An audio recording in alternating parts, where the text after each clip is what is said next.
lot of my videos in the past have been about being more efficient, being more clever with your ideas, being able to paint a house easier, more economically. And this is important now because I'm injured, and I'm still going to be able to paint the house. Yeah, so my shoulder is a bit of a worry. I'm getting there. I can only lift it so high. That's it. That's my limit. That's actually painful there.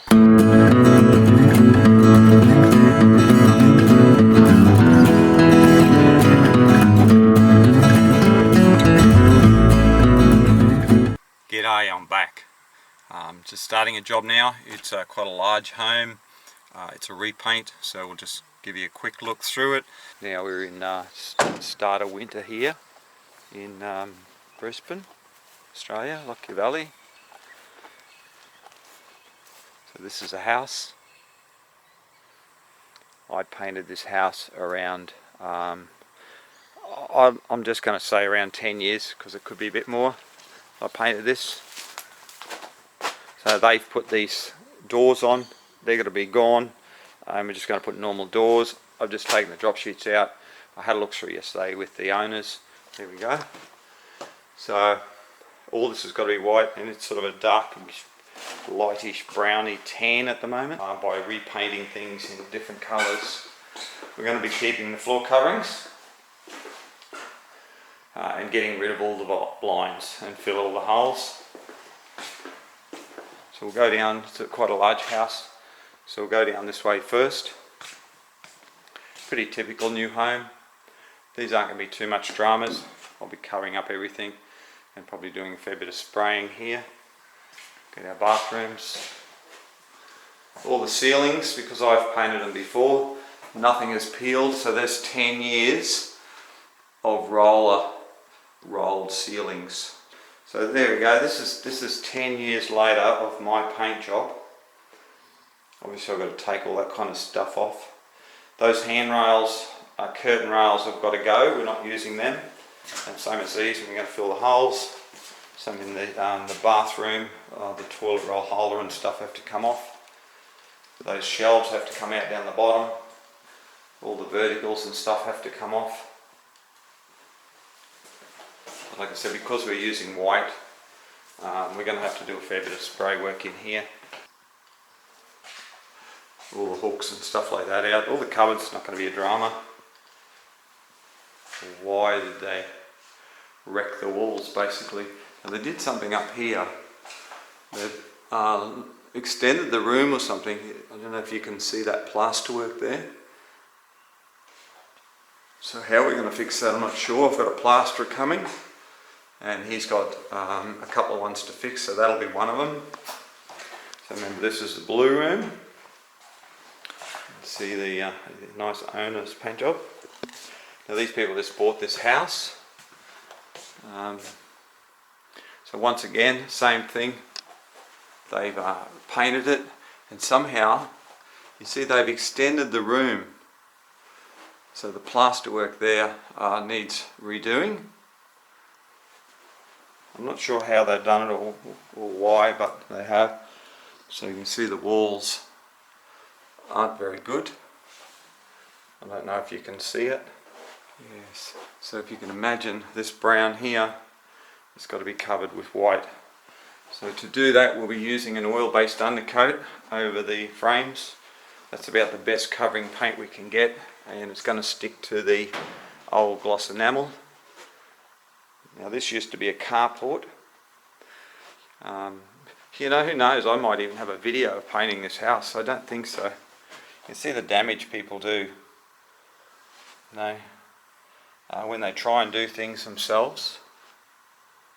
So this was a roller door here, and they've put these in here.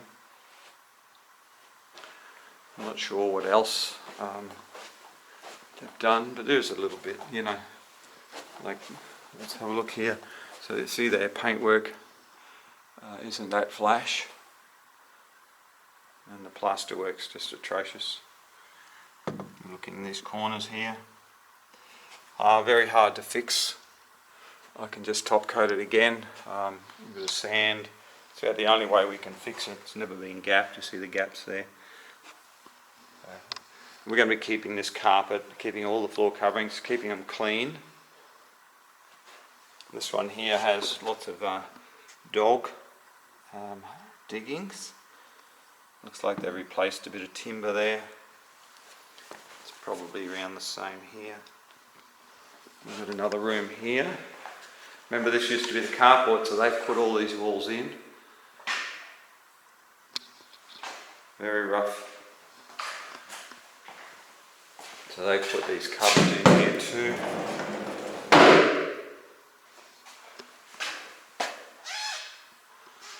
You can see new framework there. These doors. So this colour is really going to take some coverage, but we'll manage. I'll just probably throw 2 undercoats on it and 2 wash and wear in the mat. That'll cover up a bit. As we go down here, because we actually came in through the main door there, you see they've put those doors there. You're in for a bit of a shock. We've still got some more trouble up here. That power point there apparently isn't even hooked up, so I've got to pull it off. Now why they would put these here, I don't know. They pulled out a perfectly good door and then they fitted those things. I think it should be a standard size. Hopefully. I have a carpenter coming. We're going to put a new door in here, get rid of these. Why you would do that to a modern house, I don't know. Obviously we've got some plaster patches there that are very proud, so I'll be running a sander over a fair bit of that. So today I'm basically pulling all these fittings off. You can see the plaster work. It's pretty dodgy. And we've got, I think there's more ceiling. I know, it's okay. So at least there's only about 3 of these rooms that the problem is, so we can fix that. There's no dramas. We go into the kitchen. You have a bit of a shock in the kitchen too. They've sort of wrecked the kitchen. I don't know, they've just added bits and pieces on it. So all those things come off. All these are going. We're not keeping any of this stuff. Look at that. That's all got to go. That's got to go out of there. I'm very professional. It's okay, practical, but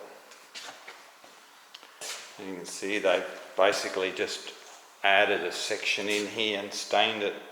They've got some doors, tried to fit them. So they sort of wrecked the kitchen. And then when they stained it, they got it all over their original kitchen. So that's just a bit of ply that's been glued on. So it's probably going to wreck it. And the bench is okay.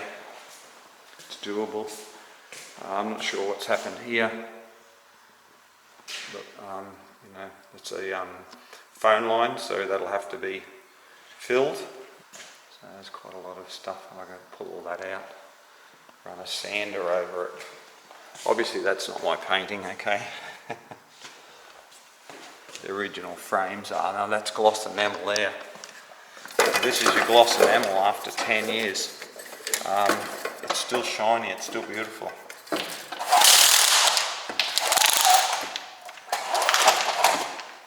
And very, very durable. You see that? That's gloss enamel after 10 years. I mean, that water-based acrylic's not going to do that. The water-based enamel's not going to be like that. Yeah. Okay, so all that's got to come out.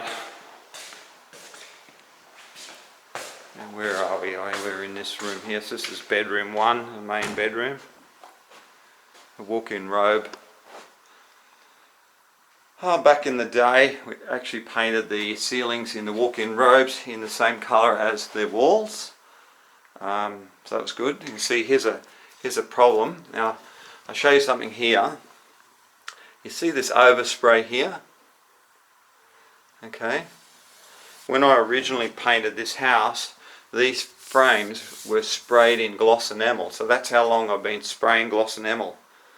Now it has to be over 10 years. This door's been repainted with water-based paint, so that might be an issue. It doesn't scratch off, so that's okay.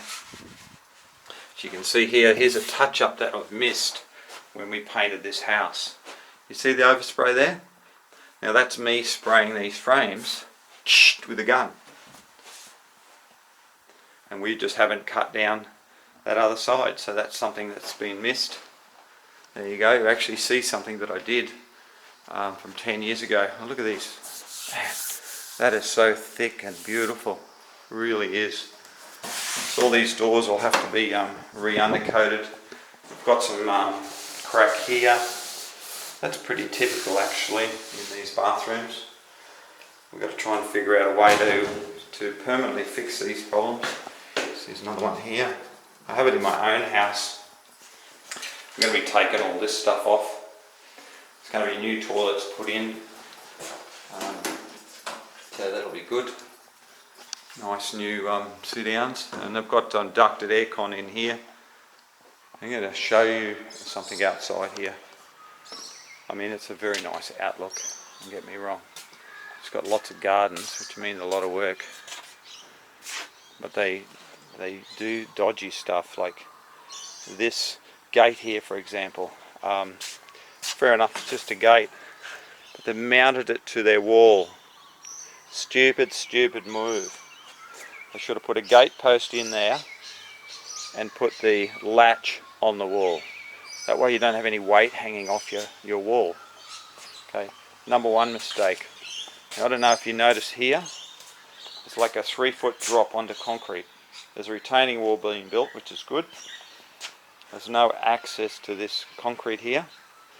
They've got the clothesline here. So you can imagine hanging your clothes, or a bit hungover, or walking around. Let's imagine there's clothes hanging there, you're a little bit hungover, and you walk off here, or you're hanging clothes and you fall off there. I mean, that's a death sentence. You're going to be a bit of a shock what you're going to see here. Right in the walkway, got beautiful concrete around here. Right in the walkway, they put this bloody monstrosity here. Why the hell?